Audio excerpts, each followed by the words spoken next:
Hey guys, and welcome back to this channel. In this video I will be showing you guys how you can edit the notes on your friend's name on Valorant.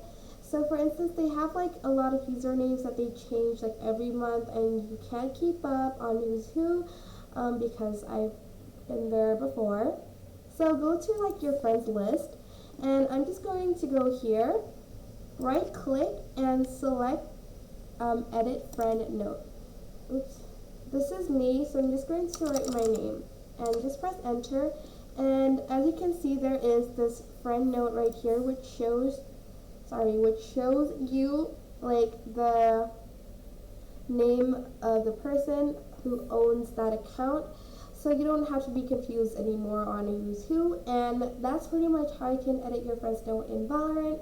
I hope this tutorial was helpful for you guys. Don't forget to like, comment, share, and also subscribe to this channel if you haven't done that.